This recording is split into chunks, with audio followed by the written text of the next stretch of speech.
Hey everyone, I'm back with some more stuff. uh, oh boy, I really need to clean up my desk here.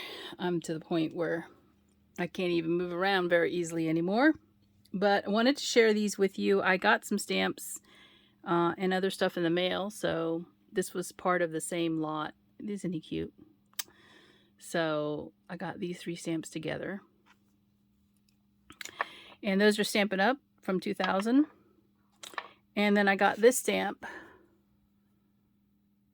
And I thought this was too cute. I have a couple of the bears in the series, I guess. I don't know if they're all from the same year, but this one is called Hanging in There, F5015 from Stamp Passions.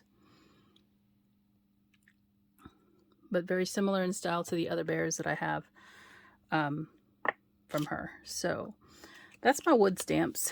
And then I ordered some things from Picket Fence. Those came in from the new release.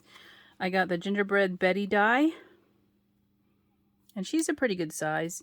And also the Gingerbread Bob. So Bob and Betty. Let's see. I can measure it for you. So I guess we would do from the tip of the bow down to her feet. She's about 3.5 inches. He's probably about the same, I'm sure. Yeah, about 3.5. He's a little bit, I guess he could be a little bit taller, 3 5/8. But again, you don't have to use these pieces here. You could just cut the person and then, you know, use your face stamps or whatever to embellish. And then some of these other things, you know, if you want to just cut like the frosting or whatever in the buttons, you can do that too. So I got those, and then the stamp set that was also released, and I think Gingerbread People is what it's called. So some really nice gingerbread sentiments in here. Warning, these are not gluten-free. And I also purchased some of the sequin mix. This one has gingerbread houses in it. If you look down in there closely, you'll see some of the houses.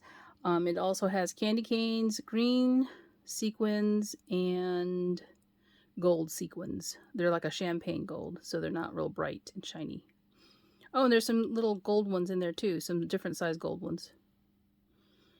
So nice mix. I have not even attempted, oh, I think this is one of those containers you twist, maybe. Oh, it's taped. I haven't even attempted to open it because I don't want to spill it.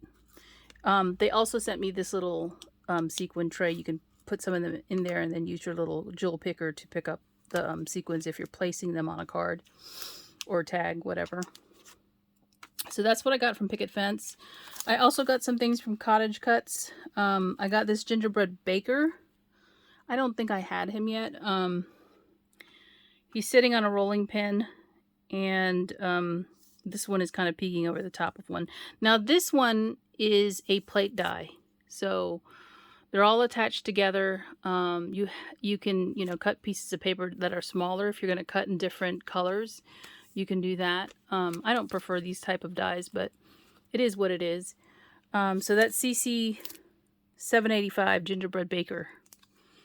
And then I got this one, which I think is a new one. Dad, Mom, and Kid. Here's the actual size, in case you're wondering. And this one is different. It's not a plate die. You can actually cut them apart if you want. I don't usually cut mine apart if I don't have to, because I don't want to keep track of things like the little small heart. I'll lose that very quickly. But it's nice because they didn't put the face inside the die. So if you don't want to use the face die, you don't have to. And then all the other pieces are kind of separate, except for the icing, which is nice because then you can't lose these. Well, you can, but I never cut these apart really unless I'm going to cut them in different colors. So I try not to cut these wired pieces unless I have to. So I'll probably keep the 2 ginger people together, and then the rest of the stuff will stay together as well, if I can do that. So yeah, this one is Gingerbread Family CC 959. Sorry, CC 959, and there's the website for scrappingcottage.com. also known as cottage cuts. So I got those 2 dies. That was it in my order. And then I got this designer paper pad. I found somebody selling a whole paper pad of this Martha Stewart gingerbread. You know I love this paper right here because this is what I used in Anna's journal or recipe book. And I used stickers actually because I didn't have the paper at the time. Now I have the paper, and it's 2 full glitter sheets, 12 glitter design sheets, 1 border page, and 9 double-sided sheets. So there's 24 double-sided sheets altogether. And you guys know that I got this, I got a few pieces of it in a yard sale, and I think there was probably 1 of every sheet in here, with the exception of the glittered sheets, the full-on glittered sheets, because the way the pad does, this is interesting.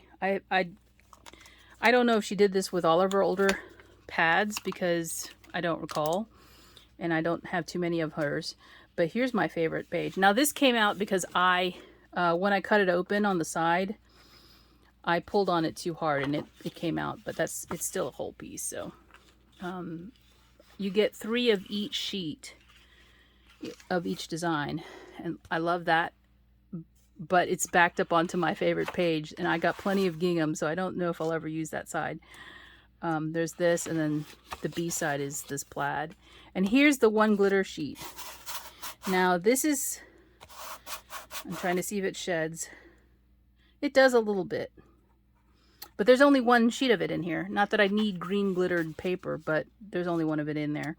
And then there's this stocking one, and there's the B side of the stocking, and it's even impressed itself onto the previous page with the glitter. That's interesting. So there's 3 of those. There's 3 of the trees, and this is the other side of the trees. There's a red glitter. There's only 1 of those. And then there's some birdhouses, and there's the other side of the birdhouse.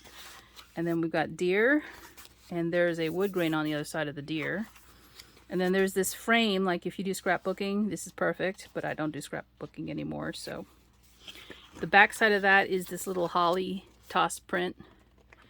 And then there is a single sheet of this, which isn't double-sided. It's a border sheet that you would cut the borders from. But I would probably keep it together to make it look like a sweater. So I have 1 extra probably of each of the sheets in the pack other than the glitter.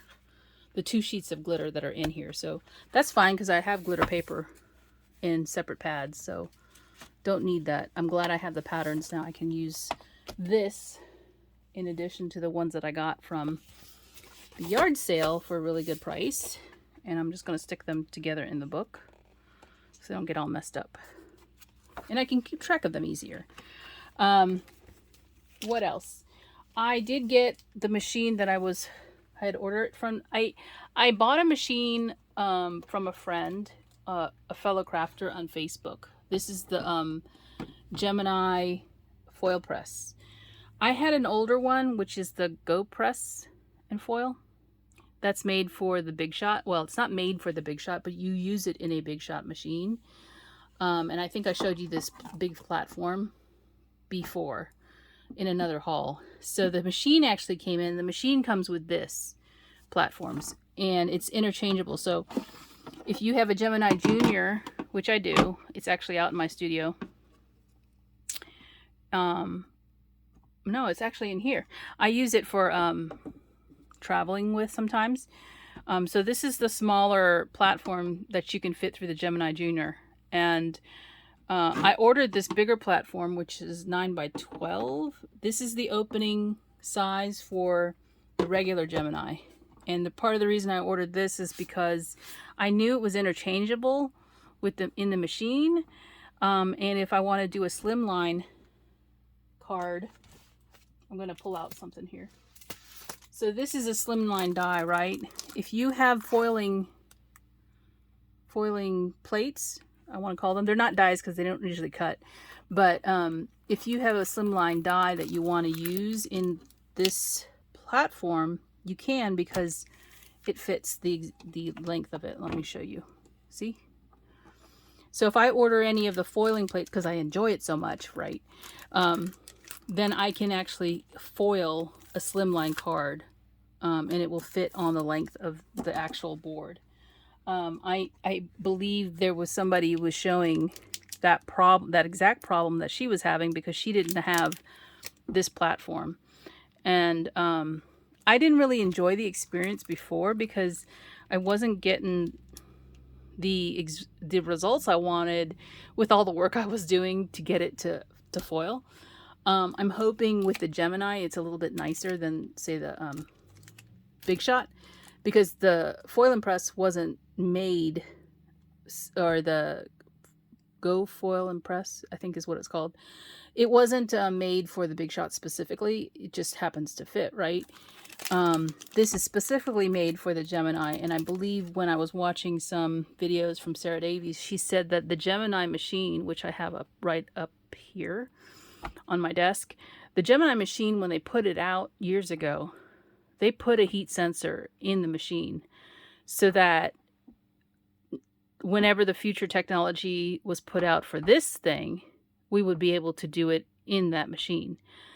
So it's very forward thinking if you think about, being able to release a machine years in advance of something else that was coming, they knew was coming, and taking the money to invest in a sensor, a heat sensor in the actual die cutting machine.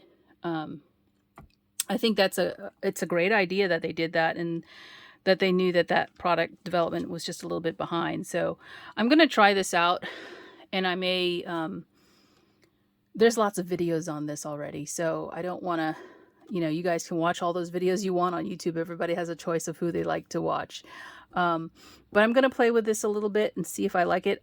As I said, I got some foiling dies before when I first got my other machine, and I also have one in a recent release from the Greetery, because they're putting more and more companies are putting these out inside their releases, and I didn't necessarily want to buy that die, but it was included because I bought the whole release as one purchase. So I'm going to pull out my other ones that I have from my previous platform and see how well they work in this machine.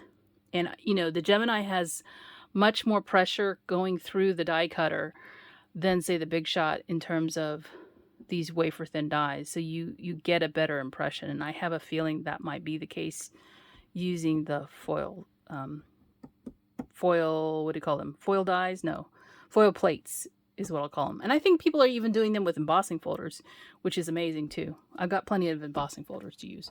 So anyway, that is my haul for now. Sorry it was taking too long, but I will come back and maybe share some of my results or some of my foil play later on. All right, I'll talk to you later. Bye for now.